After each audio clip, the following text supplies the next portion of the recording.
大家好，现在是3月16日，星期一。我们看到的目前的是大盘的一个日内的走势。我今天盘中想录这一期视频，主要想讲一个话题：到底在做日内的时候是做期权买方还是期权卖方？其实这个话题我本身一直不觉得是个问题，直到看网上有两种非常对立，但是又很胡扯的说法。第一个说法就是说，做期权买方的日内交易员基本上相当于赌博。它的最终的数学期望是归零的。第二个说法呢，说做期权卖方的日内交易员基本是在压路机下边捡硬币，可能顺了几天，但是一次大的单边行情让你一日回到解放前。我先说一下我的观点，这种比较是没有意义的，因为这本来就不是一个只看终点的静态问题，它是一个动态以及仓位管理的问题。你做日内交易的时候，不是说开了仓就等死，要么等这个卖出的期权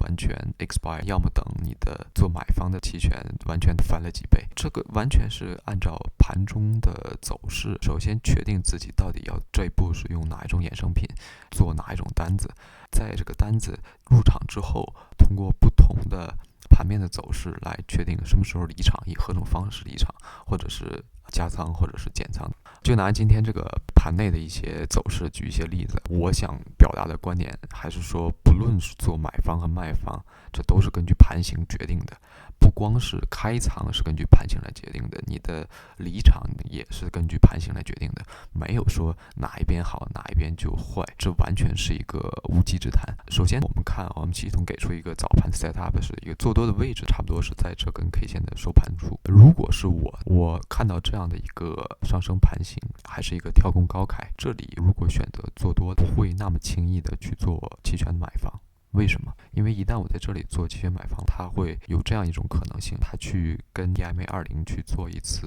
盘内的第一次接触。如果一旦这样的事情发生，我的买方的不光是时间价值，还有它的实际价值都会很大程度的 moving against me， 就是朝我不喜欢的方向行进。所以这里我就自然而然的选择卖出一部分期权作为我的多单，也就是卖出看跌期权作为我的多单 selling put spread。我拿得非常笃定，哪怕是出现非常大的这种波动的时候，只要没有达到我的止损位置，我就不会离场。我赌它什么呢？我赌这个价格如果在一个震荡区间之内，会重新扫过我这个入场点位，这里就自然的扫到了我这个入场点位。我在这里退场，会稳稳拿到一个 theta 的价值，也就是说这个时间流逝的价值，我是不会亏的。这就是为什么我在入场的时候会选择卖出看跌期权作为我的单子的形式，而不是说做期权买方，因为我不觉得这是一个爆发的初期，它已经爆发了一段了，因为你这段跳空高开已经是一段大的涨幅了。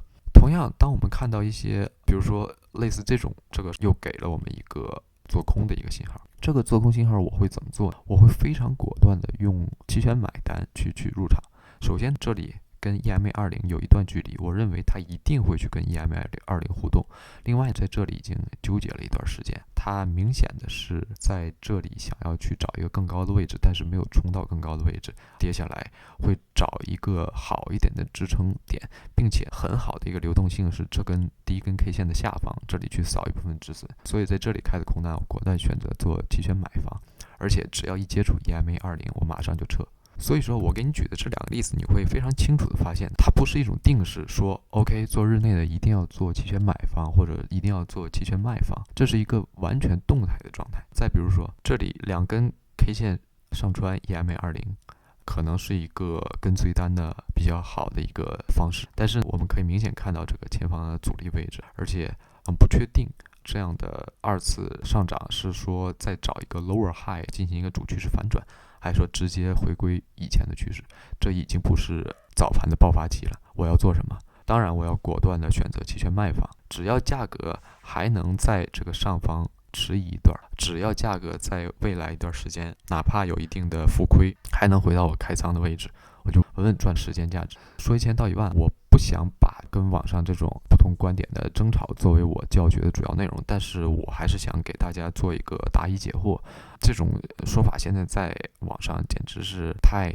喧嚣了，太多这种噪音了，说一定不要做期权卖方，或者一定不要做买方，这些想法都是不对的。这个一定要是根据盘形来。卖方的优势是结构性优势，统计学上的优势，它它是一种长期给你一个很好的逃跑位置的一种策略，我大概率是可以毫发无损的离开战场的。而买方是给你一种趋势优势，一旦有一个爆发初期的一个状态，包括我的 IV 的爆发和价格移动方向的爆发，这些都会大于你 theta 的亏损，因为你不是在做终点的结算，你可能在中间你就离场走掉了，爆发期已经过去了，在一个瓶颈期的时候，不管是空单的爆发还是多单爆发之后，你可以拿到你的盈利直接走人。OK， 这就是我今天想在盘内唠叨的几句，大家如果觉得有用，欢迎关注我的频道。